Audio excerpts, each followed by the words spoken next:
Olá, sejam muito bem-vindos ao canal Papo de Saboaria.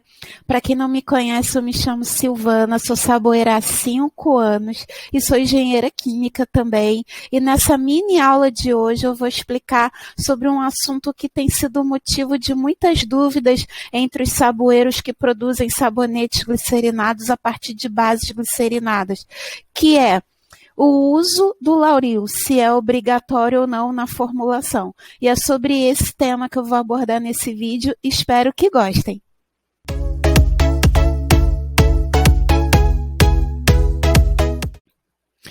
Bom, em relação à pergunta, é obrigatório o uso do lauril na produção de sabonetes glicerinados? A resposta é que não.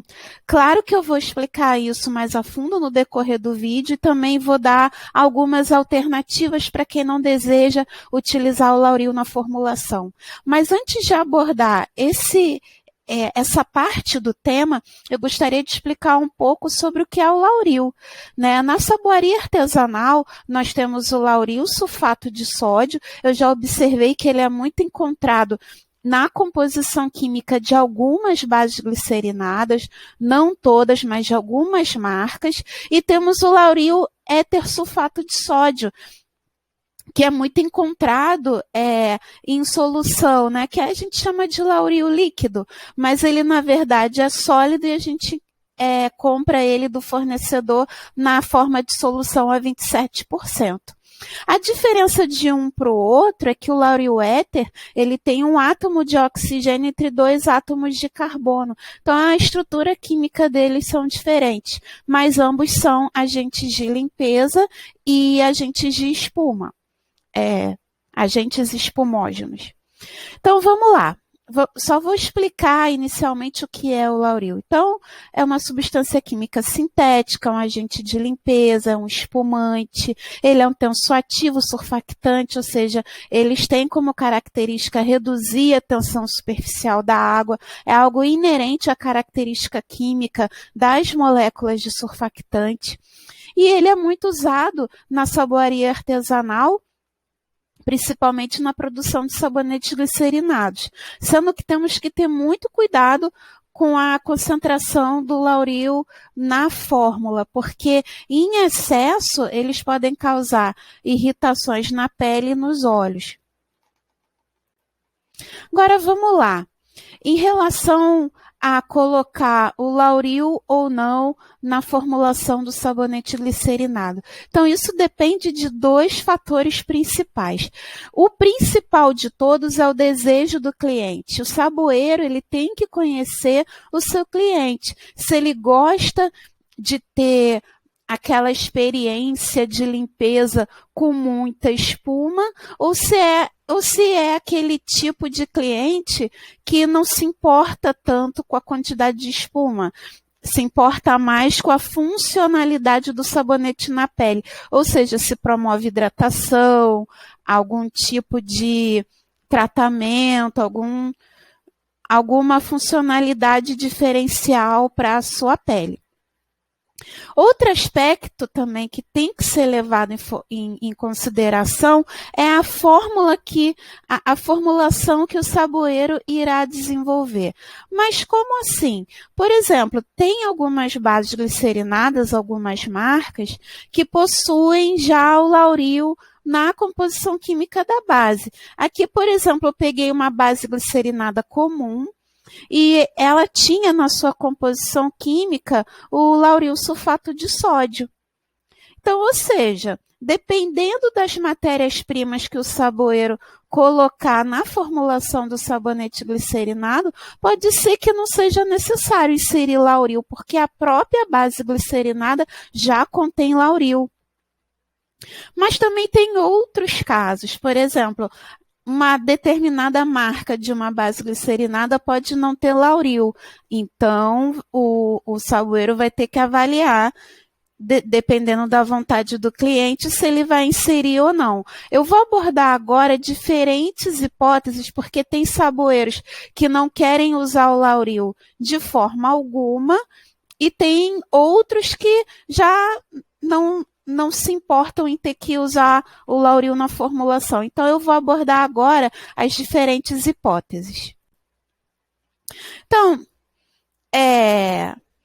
quando eu falo em adicionar o Lauril, eu estou me referindo ao Lauril líquido que a gente fala, mas é aquele que está em solução a 27%. Então, vamos lá. Hipótese 1, que seria utilizar bases glicerinadas que contêm o Lauril na composição química. Então, o sabonete pode espumar sem inserir Lauril? Pode, mas tem que ter cuidado com as outras matérias-primas. Por exemplo, se adicionar excessos de óleos e manteigas, o sabonete vai perder a capacidade de espumar bem. Ele vai espumar muito pouco ou nada. Então, é possível, somente com Lauril já presente na base glicerinada, o sabonete espumar. Porém, tem que ter muito cuidado em relação às quantidades das outras matérias-primas. Por exemplo, eu já consegui formular um sabonete de argila sem inserir Lauril, porém a base glicerinada já tinha Lauril. E o sabonete espumou bem, assim, não espumou muito, mas chegou a espumar bem. Agora, a segunda hipótese é para aqueles saboeiros que não querem utilizar a Lauril de forma alguma no sabonete glicerinado. Então, tem que estar de olho no rótulo. No rótulo, vocês têm que pegar a base glicerinada, olhar no rótulo se tem Lauril ou não.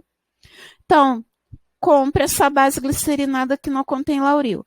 A partir daí, você pode usar o Plantarém 1200 ou o Plantarém 2000. O que são essas substâncias químicas? São aqueles chamados, alguns fornecedores chamam de tensoativos verdes. Eles são derivados de matérias-primas naturais, né, de origem vegetal, são biodegradáveis, não prejudicam a pele e ainda são certificados pelas certificadoras de cosméticos naturais.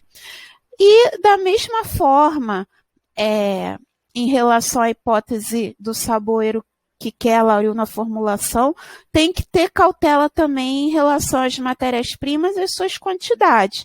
Se usar, por exemplo, excessos de óleos e manteigas, isso vai afetar a capacidade do sabonete espumar. Tá? Mesmo não utilizando Lauril, mas utilizando outro tipo de surfactante, tem que estar sempre de olho nas matérias-primas que podem interferir ali na capacidade do sabonete glicerinado espumar. Agora, uma outra hipótese, que inclusive é o meu caso, seria produzir a base glicerinada do zero. Só que essa situação teria que ser o saboeiro que entende de hot process, que não tenha receio de fazer a saponificação a quente, com soda cáustica, e que tenha conhecimento também na seleção dos óleos e gorduras. Porque o que acontece? É possível você selecionar óleos e gorduras que, ao serem saponificados, vão gerar surfactantes com excelentes qualidades, excelentes características de limpeza e espuma. Né? No caso, esses surfactantes são sais orgânicos que, dependendo do óleo e da gordura utilizado ali na formulação, eles naturalmente já promovem boa limpeza e espuma. Então, o sabonete glicerinado feito com essa base glicerinada feita do zero não precisaria do Lauril. Eu, no caso, produzo as minhas próprias bases glicerinadas, que são a Cristal. A Cristal, ela não precisa de Lauril, ela espuma muito bem. Ela já foi formulada de uma maneira que ela espuma bem. Então, é uma base que ela é muito nobre, então não precisa ficar adicionando muitas propriedades, não. Às vezes a essência ou até um pouquinho de extrato já é suficiente, sendo que tem que ter cuidado para não afetar a transparência. Dependendo da essência que você usa ou do extrato, vai afetar a transparência. Então, continuando. Eu produzo minha própria base cristal e minha base glicerinada vegetal, porém não fui eu que formulei. Eu comprei o curso de saboeiros que levaram bastante tempo desenvolvendo a fórmula dessas bases glicerinadas. Então, eu comprei o curso e aprendi a fazer. E quando eu uso essas bases que eu mesma produzo, eu não uso o Lauril e nem o Plantarém. A própria base já espuma muito bem, ok? Tanto a cristal quanto a glicerinada vegetal. Então, para finalizar esse vídeo, eu gostaria de lembrar que o saboeiro ele é um formulador de cosméticos, né? Ele tem que desenvolver a fórmula de seu sabonete glicerinado sempre pensando nos seus clientes. Mas como? Como assim? O cliente que vai ditar como vai ser a fórmula do seu sabonete em relação ao tipo de pele e em relação à capacidade do sabonete espumar ou não. Então, você tem que ser capaz de criar um sabonete glicerinado que agrade o seu cliente. Se o seu cliente tem pele seca, então tem que usar matérias-primas que vão beneficiar pele seca. E ele quer que espume. Você tem que ser capaz de formular usando matérias-primas que vão beneficiar a pele seca e que também não afete a capacidade do sabonete espumar. Então é isso, é o assunto que eu queria abordar nessa mini aula. Espero que tenham gostado, espero que tenha ajudado vocês. Qualquer dúvida pode colocar nos comentários. Caso queiram conhecer mais sobre o meu trabalho, eu estou nas demais redes sociais. Vou deixar o link aqui na descrição do vídeo. Eu tenho um grupo de saboaria no Facebook. Já somos mais de 5.000 saboeiros e aspirantes a iniciarem na saboaria artesanal. Vou deixar o link aqui embaixo na descrição do vídeo. Saibam que, caso queiram participar, serão muito bem-vindos. E é isso. Espero que tenham gostado. Sucesso a todos vocês. Tchau, tchau.